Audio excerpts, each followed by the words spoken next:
Today's video is about the most important questions for the current affairs for the upcoming CSS 24 examination.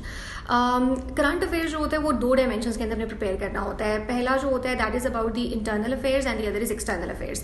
So whenever we are preparing current affairs हम लोगों ने उसमें सबसे पहले अपने internal affairs को देखना होगा जिसके अंदर आपके provincial and federal relations आ जाते हैं. उसमें आपका जो है वो economic happenings होंगी, economy as a whole आपने prepare करनी होगी. Recently जो हमारे elections हुए वो जो governments बन रही हैं या जो governments बनेंगी वो उससे पहले का सिनेरियो उसके बाद का सिनेरियो.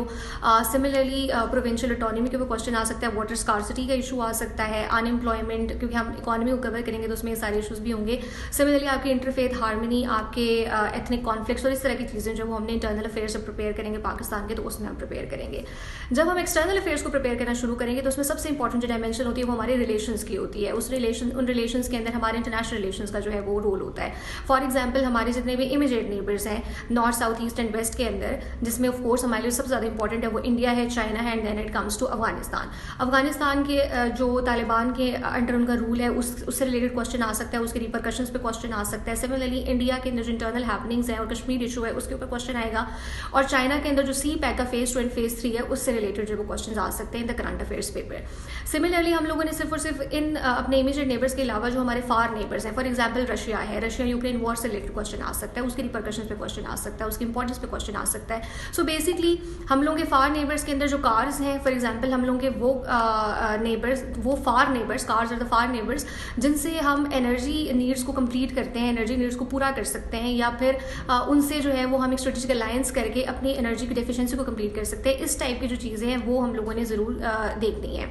अफगानिस्तान की बात करेंगे तो उसके अंदर भी बीइंग अ लैंडलॉक कंट्री किस तरह से वो हमारे ऊपर डिपेंड करते हैं और तालिबान के साथ जो है हमें रिलेशंस को किस तरह से देखना है. फिर फार नेबर्स से निकल के जब हम ग्लोबल एरेना के अंदर एंटर होते हैं तो ग्लोबल एरेना के अंदर फिर of course we have relations with America, relations with जो इस टाइम पे हैपनिंग है इजराइल और पैलेस्टाइन के वॉर की वजह से हमें इजराइल के रिलेशंस को इवैल्यूएट करते हुए भी क्वेश्चन आ सकता है कि पाकिस्तान को क्या करना चाहिए.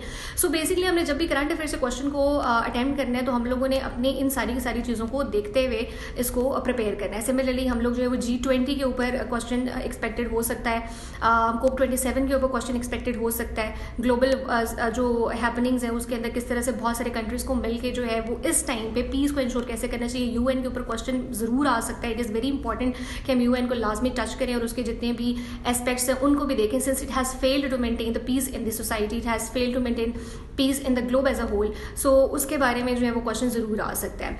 इसराइल और पैलेस्टाइन वॉर को हर एंगल, हर डायमेंशन से प्रिपेयर करें. आप उसमें देखें कि आपने किस तरह से जियो इकोनॉमिक, जियो स्ट्रेटेजिक जो हमारे एस्पेक्ट्स हैं उसको हमने किस तरह से इसमें इवैल्यूएट करना है, उसके बहुत अच्छा आपके पास एनालिसिस होना चाहिए. The other important thing is कि जब भी आपका कोई भी क्वेश्चन रिलेटेड टू पाकिस्तान आएगा तो उसके अंदर आपने पाकिस्तान का जो एक्सपेंडेड मैप है जिसके अंदर आपने पाकिस्तान के जो फार नेबर्स हैं उनको भी दिखाना है, इंक्लूडिंग आपका central Asia and far east Asia.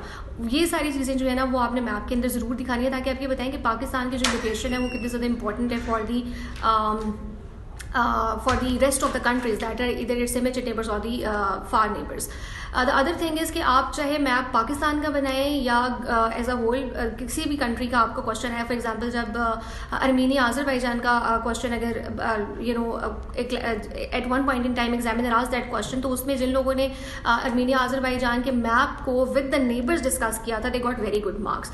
Similarly जब आपका इसराइल पैलेस्टाइन पे क्वेश्चन आएगा तो आप उसके इमीडिएट नेबर्स और उसके फार नेबर्स जो कि डायरेक्टली इम्पैक्ट हो रहे हैं जैसे शाम है तो आपने ज़रूर जो है वो उसको भी बीच में इंक्लूड करते हुए वो मैप दिखाना है. सो गिवन दैट हम लोगों ने ये बात इस्टेब्लिश कर ली है कि हम लोगों के किस तरह के जो है वो क्वेश्चन एक्सपेक्टेड हो सकते हैं. सी पैक जब आपका आएगा तो सी पैक के आपने जो प्रोजेक्ट्स हैं उनको आपने हर सेक्टर वाइज, हर इंडस्ट्री वाइज जो वो अलग करना है कि इसमें कितने डेवलपमेंट के होंगे, कितने जो है वो आपके इंफ्रास्ट्रक्चर के होंगे, कितने एनर्जी रिलेटेड होंगे, कितने जो है वो आपके related to the socio economic development होंगे. इस तरह के क्वेश्चंस को आपने हमेशा ब्रेक डाउन करना है ताकि आपके एग्जामिनर को पता हो कि आपने एक पूरा वेल राउंडेड एनालिसिस दिया, एक अच्छा एनालिसिस प्रेजेंट किया है. द लास्ट थिंग इज कि आपने इसके अंदर फैक्ट्स फिगर्स लाजमी देने हैं, आपने कोड कोटेशंस और रेफरेंसेस को लाजमी इसके अंदर ऐड करना है. मैप्स के बगैर करंट अफेयर्स का क्वेश्चन जो है वो बिल्कुल मत कीजिएगा, मैप्स लाजमी ऐड करें. और अगर हो सके तो अपने उन एरियाज जो आपके वो प्लेयर्स हैं जो कि ग्लोबली इंपॉर्टेंस रखते हैं किसी भी हैपनिंग के अंदर, चाहे वो अमेरिका का रोल है, चाहे वो यूके इंग्लैंड का रोल है, चाहे वो यूरोप का रोल है, चाहे वो किसी भी इकोनॉमी का रोल है, you have to inculcate that as well. I hope it was helpful. Thank you.